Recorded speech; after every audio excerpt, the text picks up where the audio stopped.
Hey, you guys, this is Tamiya Robles. I am the owner of FixMyCreditNow850.com. I am a credit repair expert. And welcome to my podcast. My podcast is Coast to Coast Credit. And that's my typical introduction. All right. So, welcome.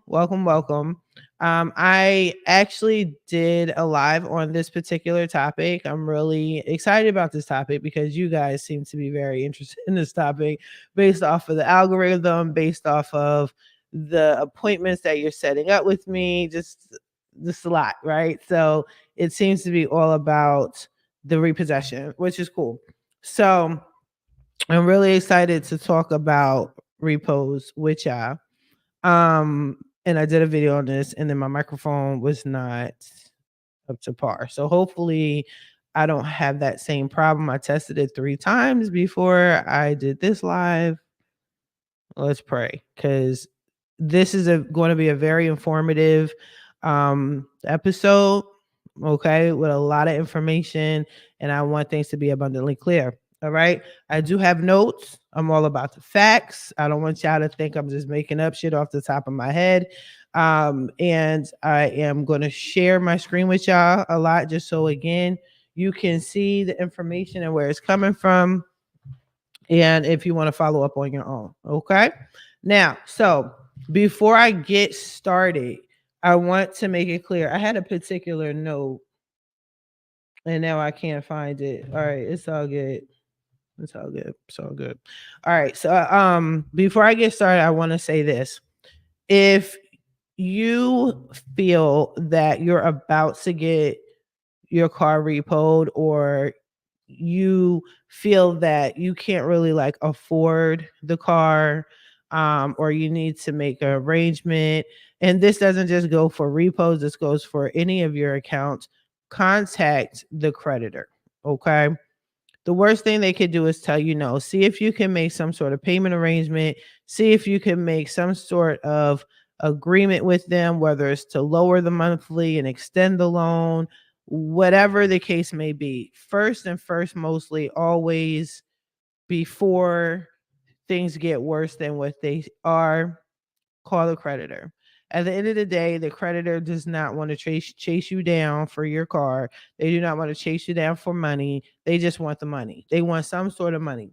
Life happens, things happen, shit happens. We all know that, as does the creditor. So give them a call first. I'm not saying it's going to go smoothly. Um, See if you could get a supervisor, see what options you do have. Sometimes the initial customer service rep doesn't know that there's options. They're just given a script. You call, if you're saying you can't pay, boom, they do whatever they need to do. No judgment on that, but just take the initiative, try to go above and beyond, and try to make a payment arrangement first and first, mostly before anything, right? And if that doesn't work and you're still in a bind, they're not helping you, this is what this video is supposed to, this episode is supposed to help everybody with. Okay. Now,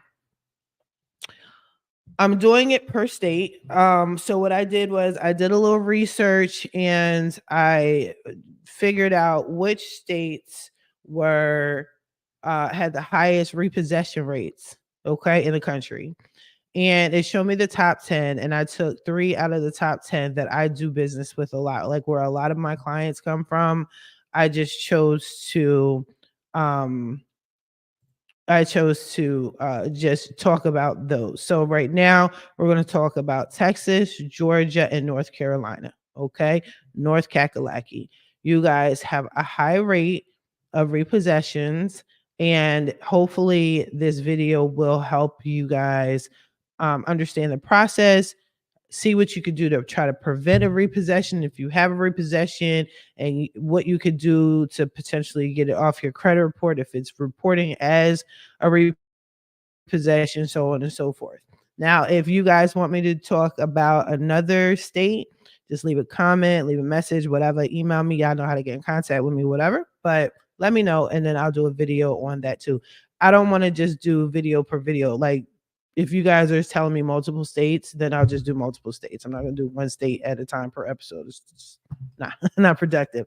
All right. So again, like I said, I'm going to share my screen and we are going to talk about Texas first. Okay. Now this particular site, this came from, this is called Debt Stoppers Bankruptcy Law Firm. So this is a law firm and they created a website.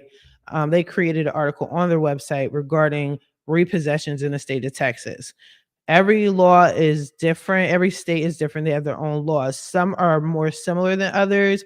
And I noticed that when I was talking about my past repossessions, I was stating how I didn't get such and such certified mail. Every step was supposed to be certified mail.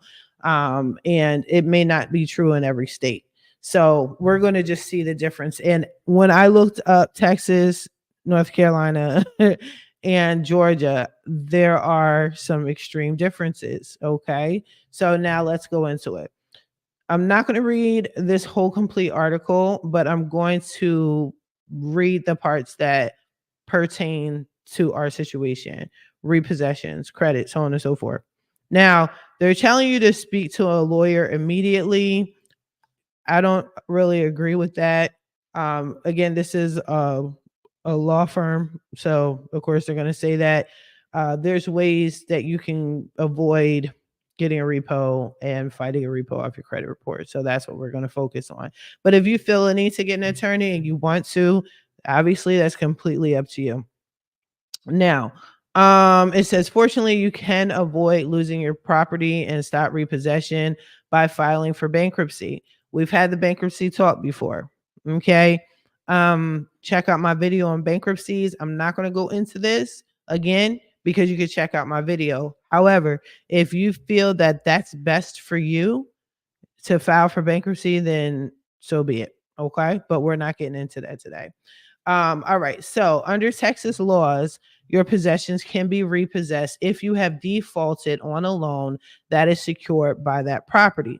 This means that you pledged the thing you were buying as collateral to secure the loan. And if you fail to make the required payments, the lender has the right to possess it and recover the debt.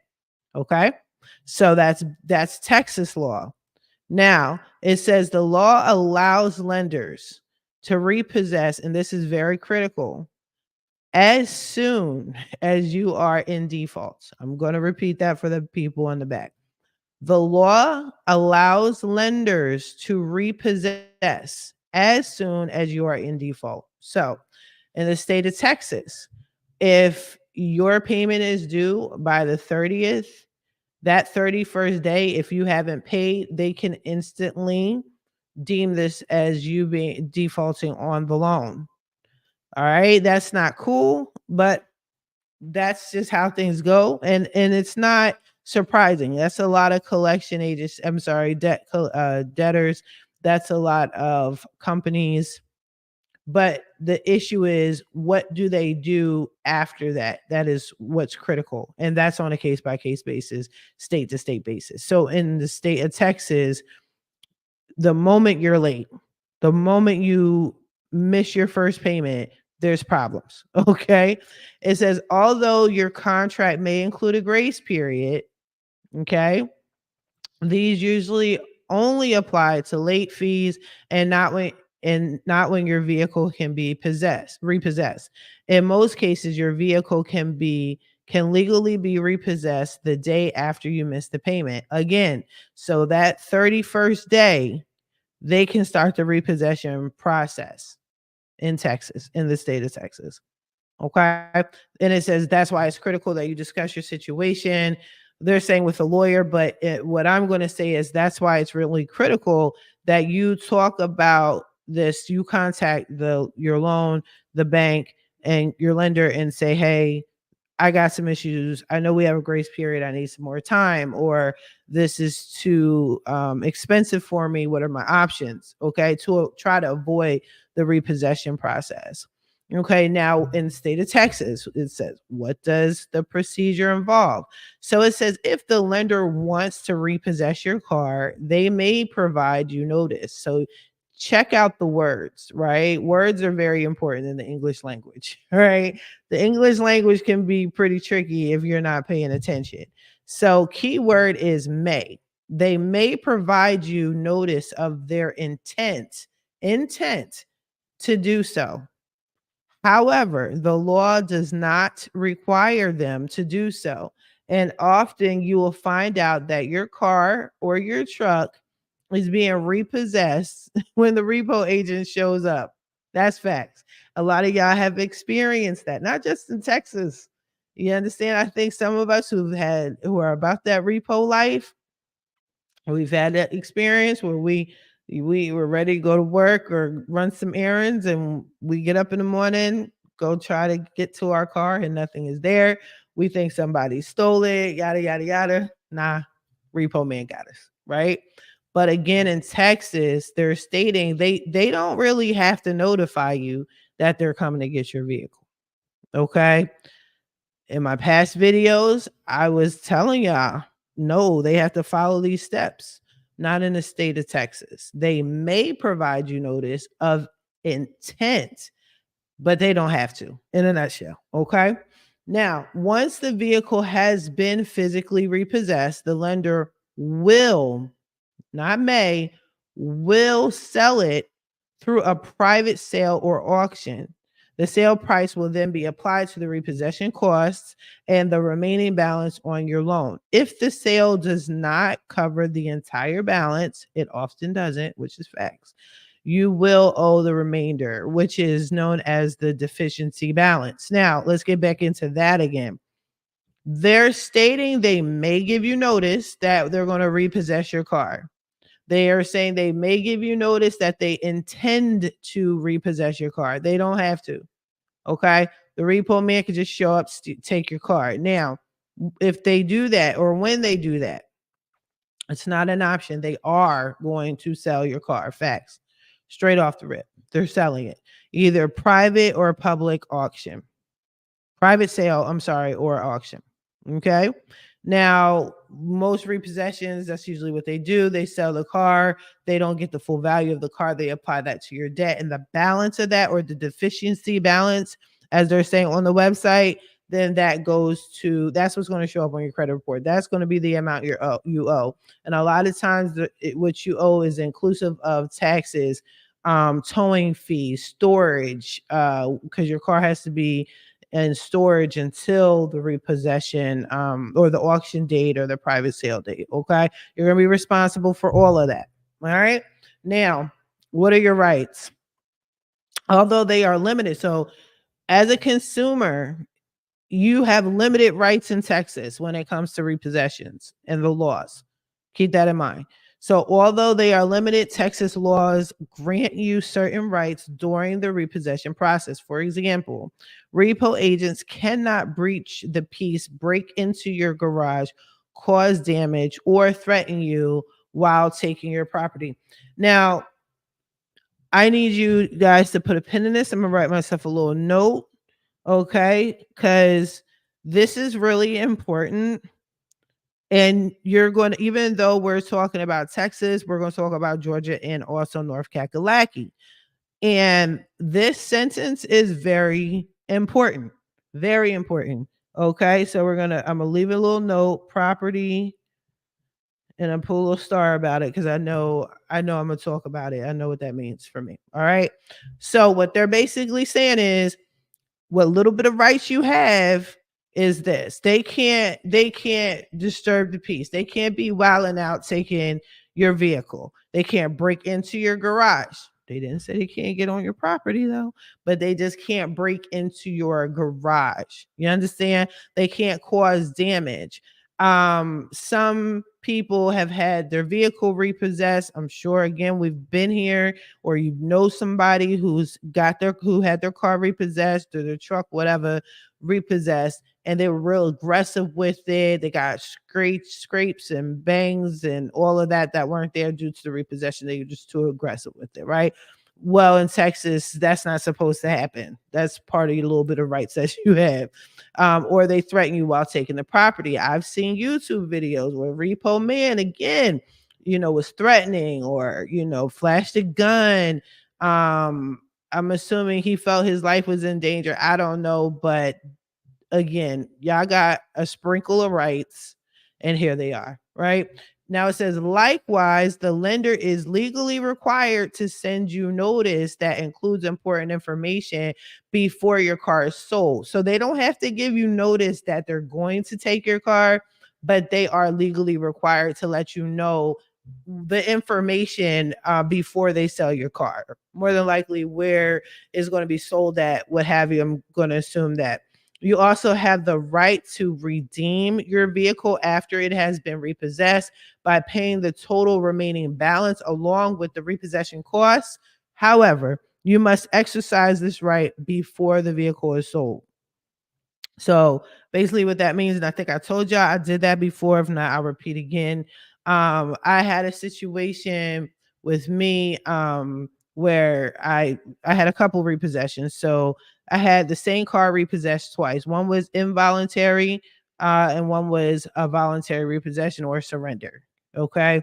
And mind you, this is back in the day because somebody had a comment and they were like, "Oh, do you still act like?" No, no, this was years ago before I knew anything about credit, and I wasn't responsible with my money at that time, whatever.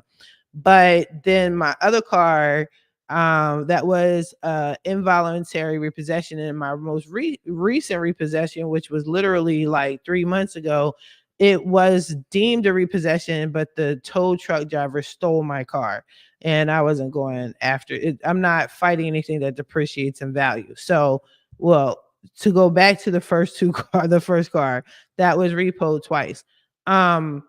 When they involuntarily when we had the involuntary repossession where I woke up one day trying to go to work and my car was going. I did get the car back. I didn't know the rules and the steps like this. I just know I needed my car and I was going to get it back by any means. And I had to pay whatever balance was owed. I had to pay the gas for the tow truck driver to come out. I had to pay for the tow truck driver. I had to pay taxes. I had to pay interest. I had to pay storage fees. I picked up my vehicle exactly where at the auction lot dealership or whatever we call it, auction lot or whatever.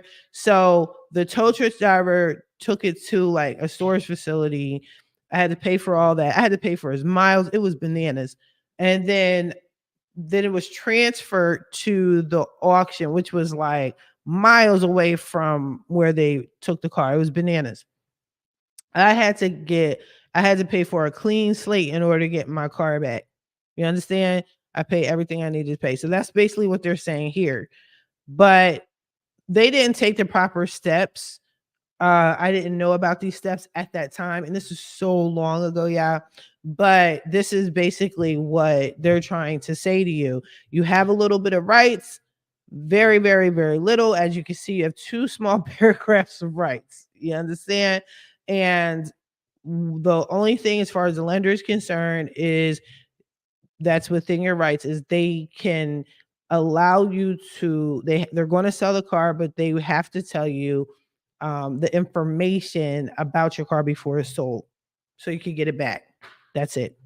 That's it. That's it. That's all. Okay. Sorry, Texas, but you guys, that's how your laws are set up. You know what I mean? So it is what it is. Now, what are your options if your property is repossessed? After a repossession, the relevant laws provide a few methods available to recover what was taken.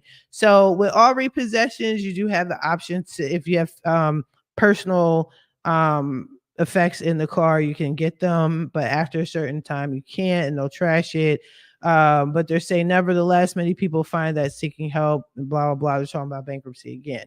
So we're going to get off of that. We're going to get off of Texas. Okay. But that's the law in Texas when it comes to repossessions. Okay. Um,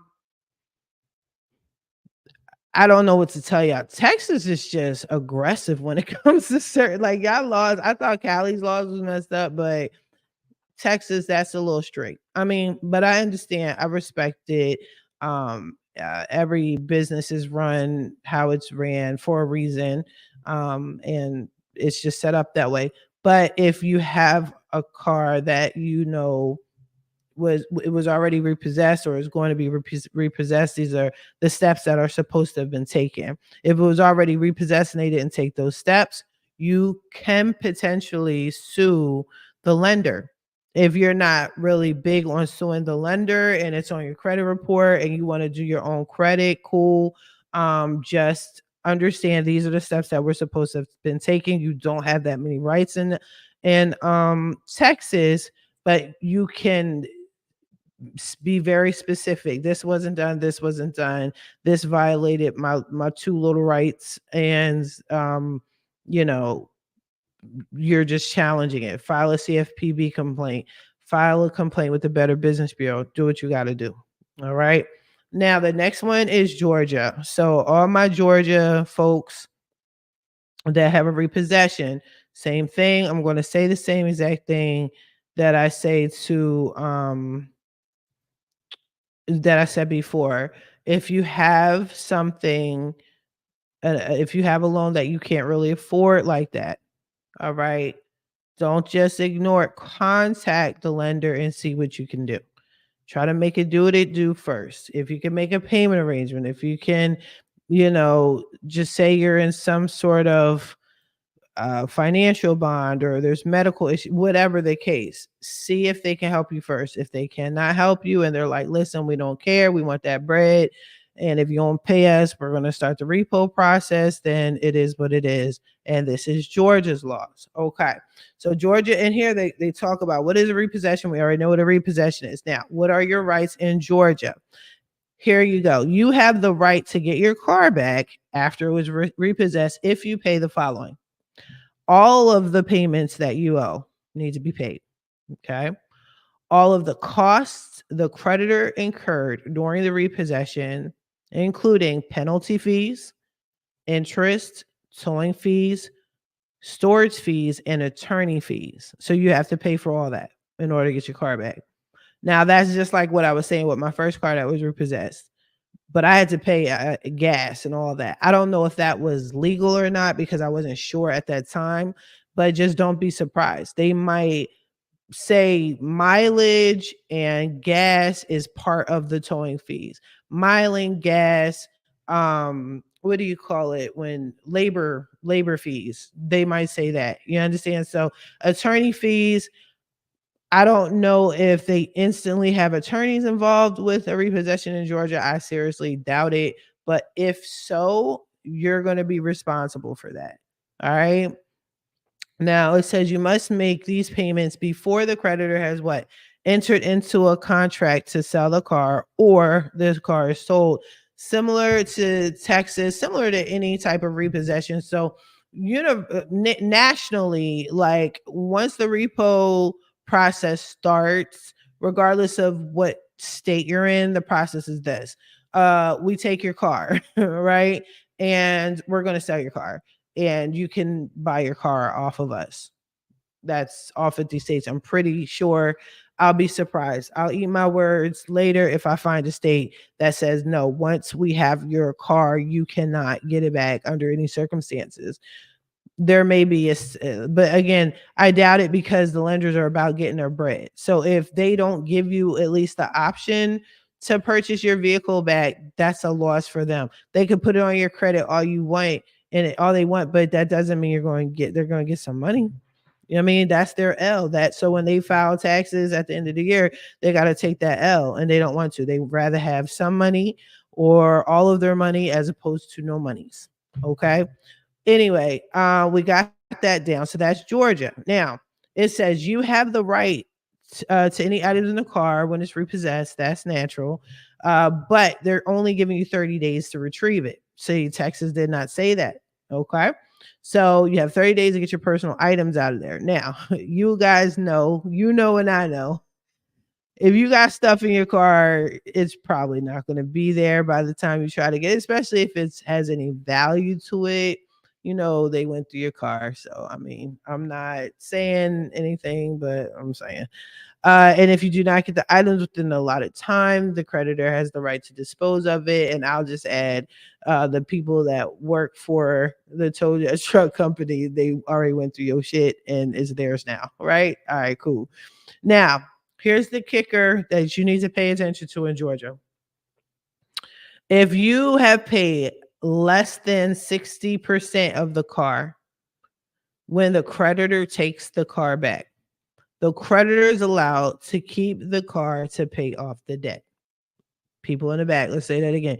If you have paid less than 60% of the car loan, the creditor can take the car back. Okay? They can take the car and pay off the debt. However, if you believe the car is worth more than what you owe, you actually have 21 days to, in writing, challenge that. I don't know if you guys are aware of this in Georgia. I have not seen this yet.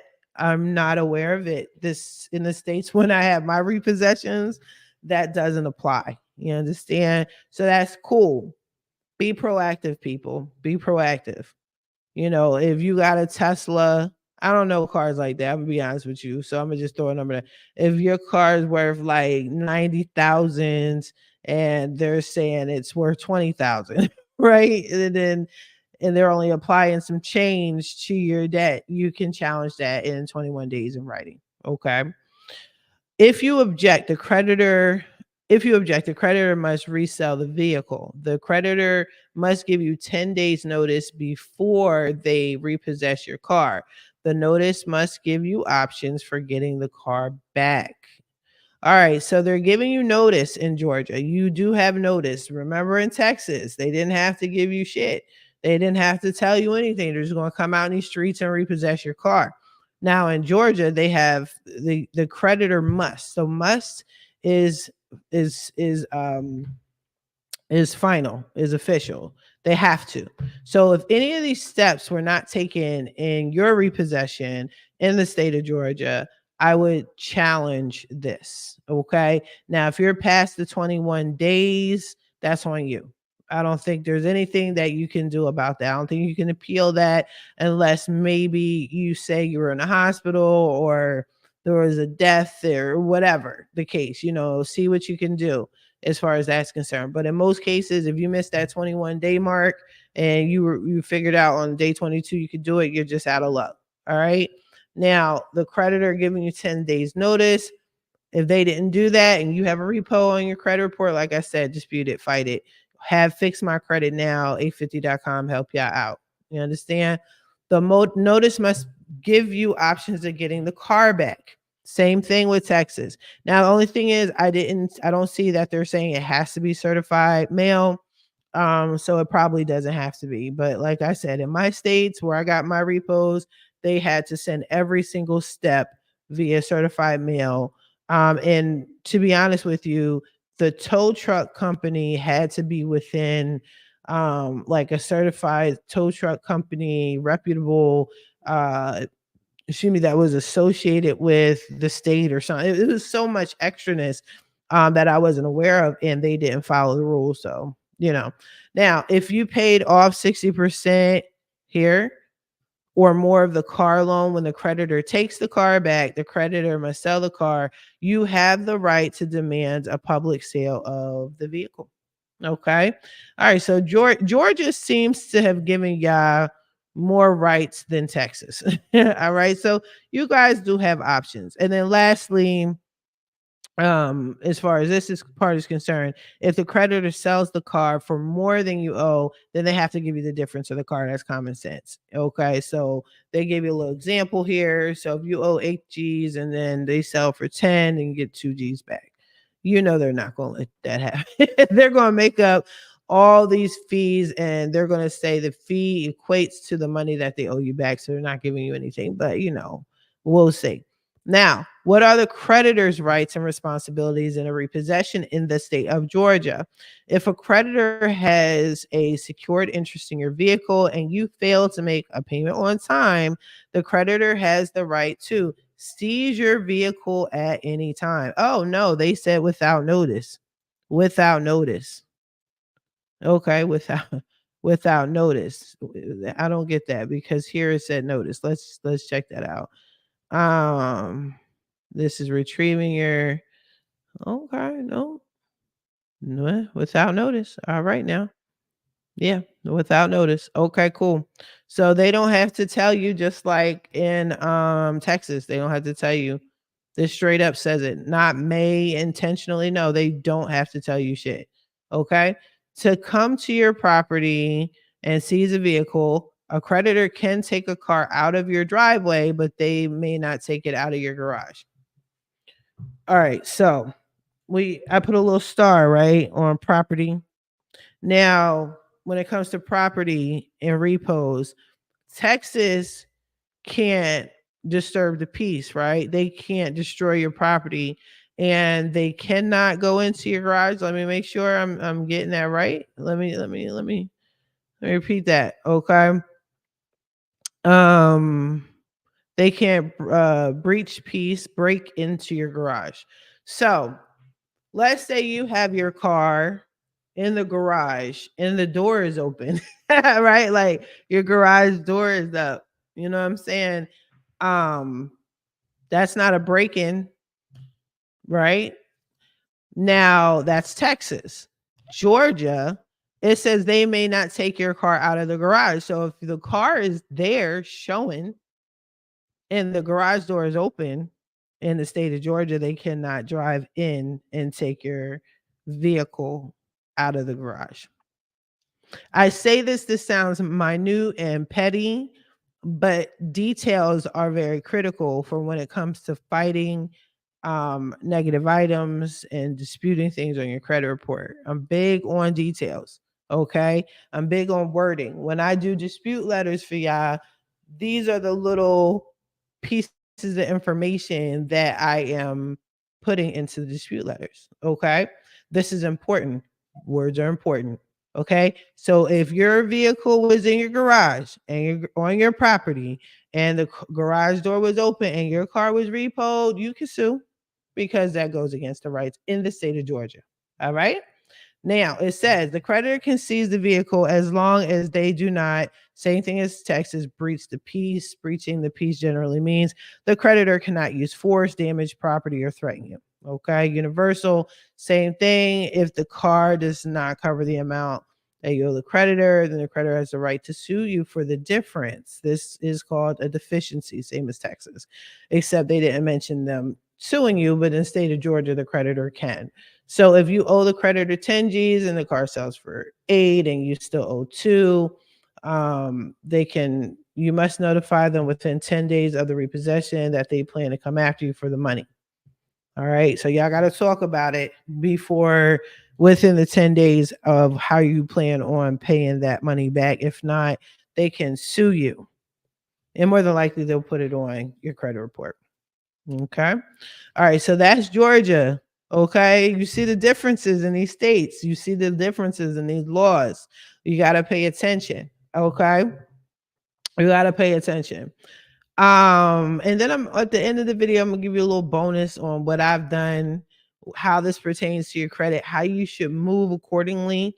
If you know all of this is going to happen, as opposed to just rolling over and waiting for a repossession to occur, I will tell y'all what I did, recently with my repossession. I got another car. So we'll talk about it. But I just want y'all to know about these steps. Okay. All right. Sorry about that, y'all. Business is happening and I did not put my phone on silent. All right, cool. So now we're going to talk about the last state, North Kakalaki, right? So we're talking about North Carolina and their repossession laws. All right. Now, this is per Attorney General Josh Steen. And I like this setup because it's straight into the point. It's an easy read for the public. Sometimes when you look up certain topics, they use all legal jargon and it can sound a little confusing and things like that. But I like how this is laid out. So it's easy for you guys to understand.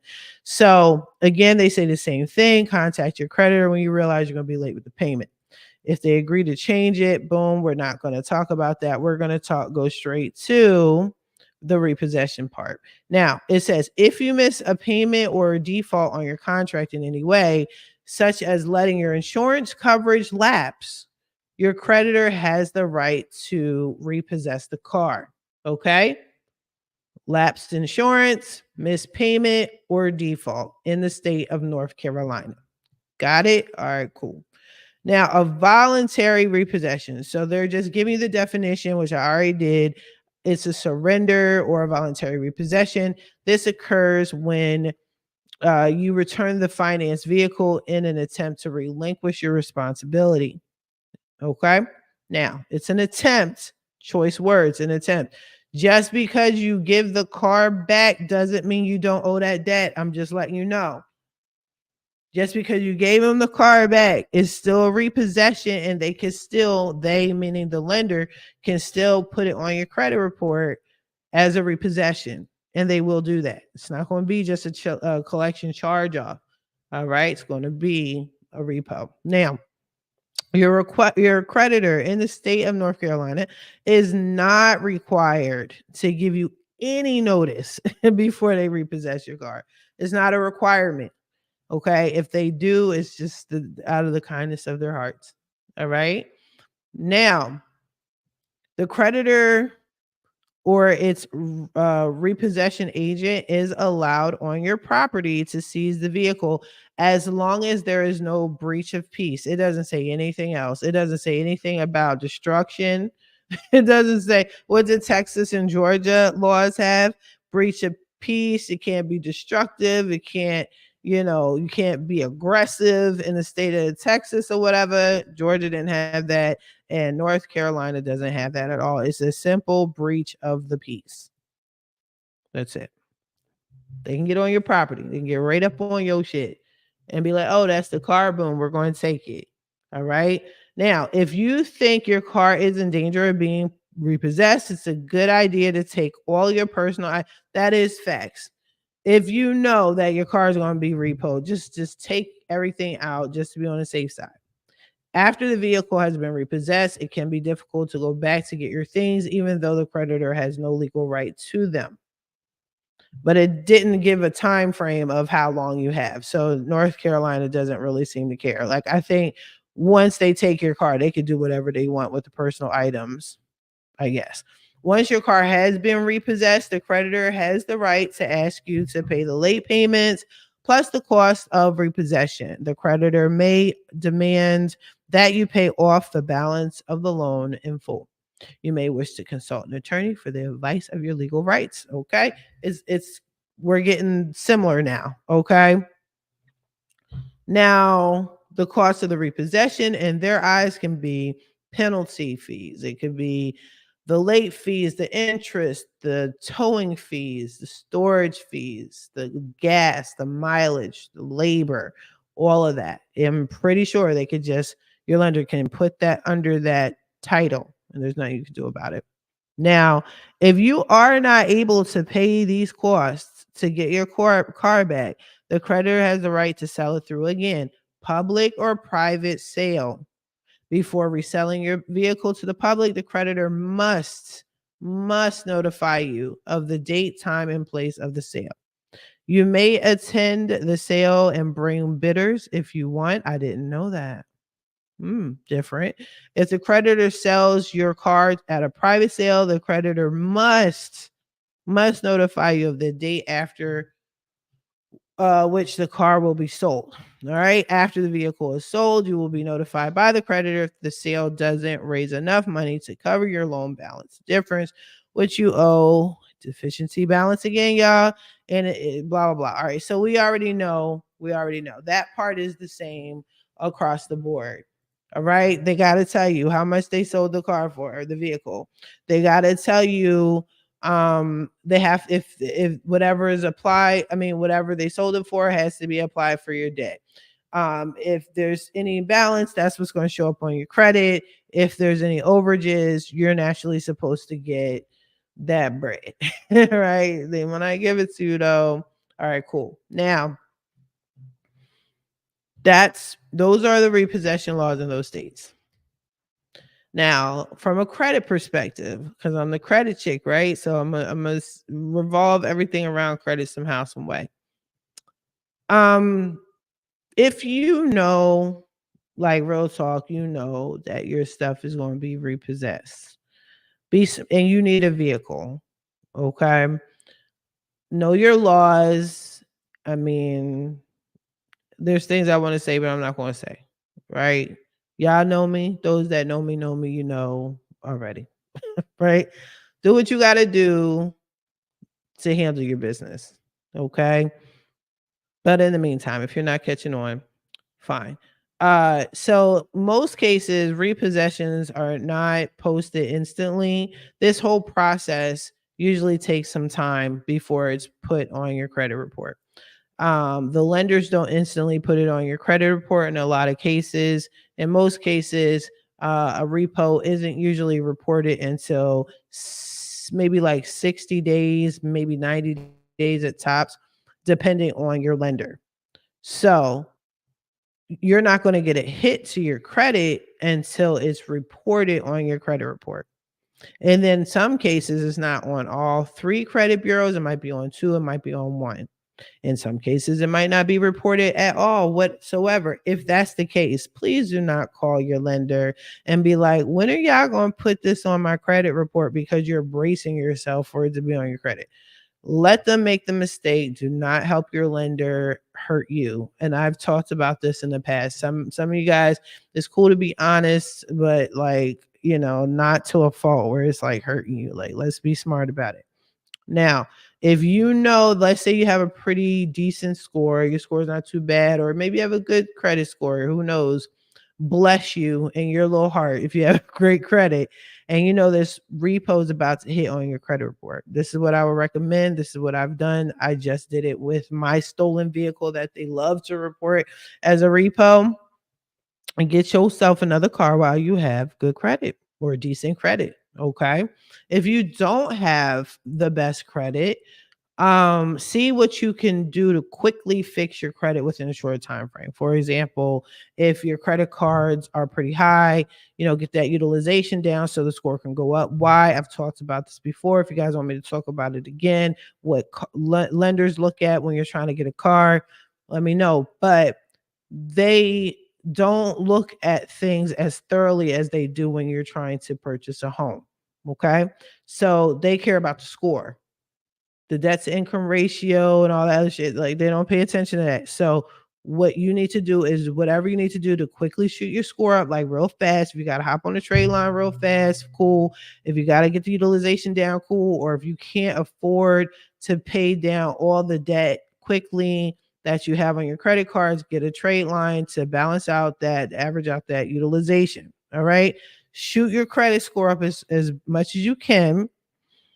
Get a cosigner, do what you have to do, but quickly get a car before that repo comes on your credit report. Why? Because when you try to get another car, naturally they're going to look at your credit report and be like, yo, you just got a repo like last month. Like, why would we give you a car? Okay. So be smart about it. Once you have that car, even that car, the first payment on average, I mean, correct me if I'm wrong, maybe y'all are dealing with different type of lenders, but usually that car note for the new car, that doesn't show up until like 2 months after you purchase the vehicle, right? So your first payment is not going to show up usually until like 60 days. So you're cool. Now, by the time that posts, then your repo may or may not be posted on your credit report, but you have a car. At least you're not without a vehicle. Okay. Boom. Now, the repo being on your credit report, you have your new car now. They got your car, your other car, your repo car. It is what it is, right? Now you want to focus on your credit report. You need to get that repossession off your credit report. Now, I will tell you a quick little sort of story, I guess, situation. I have a client of mine that when she first came to me, she had a repossession on her credit report. And I got it off, I think, within 30 days. Not only did they delete it off all three credit reports, but they gave her the title back to her car. It was crazy, right? And she was like, wow, why did this happen? What have you? All right. So I can't exactly say why that particular lender did it. However, again, I did a video on this. I'll just post the other repo videos. I'll tag it in this video, right? In this live. But a lot of companies and a lot of lenders, they low key have lawsuits that you may or may not know about.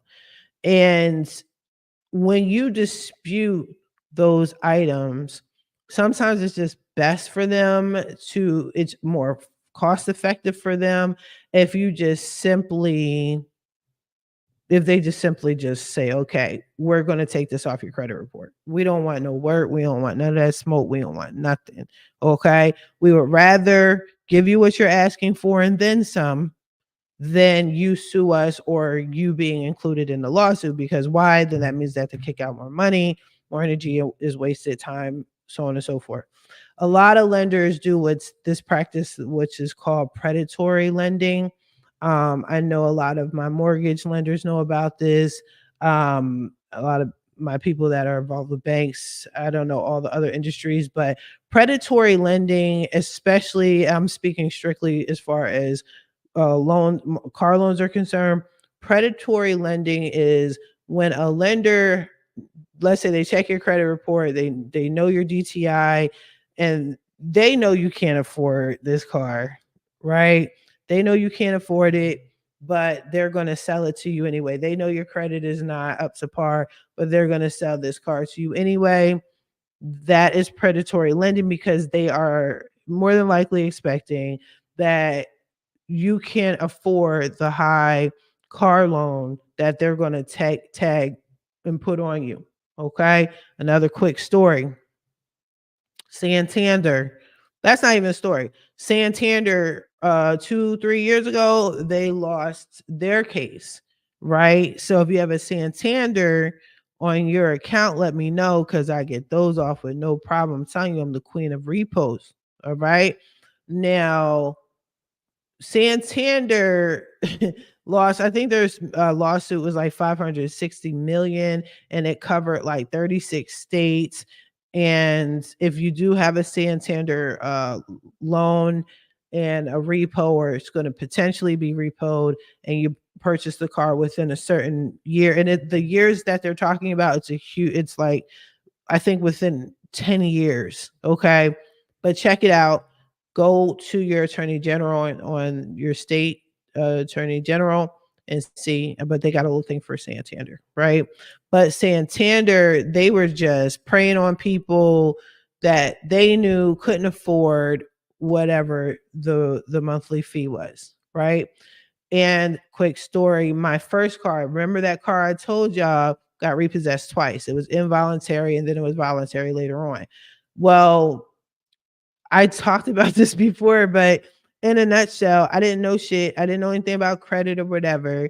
And me and the ex-husband, we bought the car together. I had to co-sign for him or whatever. At the time, my credit was much higher than his. So they made me the main person. I didn't know. And they were saying, I forgot how much the monthly was, but I remember my interest rate, which I didn't know about interest, didn't care about interest, wasn't thinking about interest or whatever. We just walked off the lot with a car with no down payment, and we thought we were making moves. My interest for that car was 26%. Yes, I said it. I'll say it again. The interest rate for that car was 26%. It was a 2009 Infinity, like goldish color. It was a beautiful car. I don't know anything about cars, but it looked nice, right? But it wasn't 26% interest. Nice, right? All right then. So, and then it was weird because like a month after we got the car, we got like a letter, snail mail saying, "Oh, there's been a mistake. We redid your loan. You don't owe us. There's not going to be 26% interest. It's going to be 18% interest. We're sorry, blah blah blah, right?" And we're like, "Oh my gosh, like we're just coming up in this world, 18% interest rate, like where they do that at? Like we're winning and we were still losing." Like we were still losing. Yeah, I mean, So predatory lending is real, y'all. It's out here in these streets.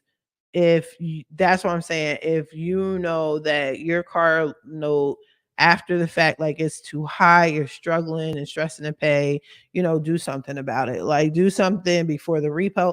Or if you feel like it's easier for you to do a voluntary repo, do a voluntary repo, but again, pay attention to the laws in your state. All right. Now, I'm going to wrap this up. Again, if there's more states that you want me to talk about, let me know.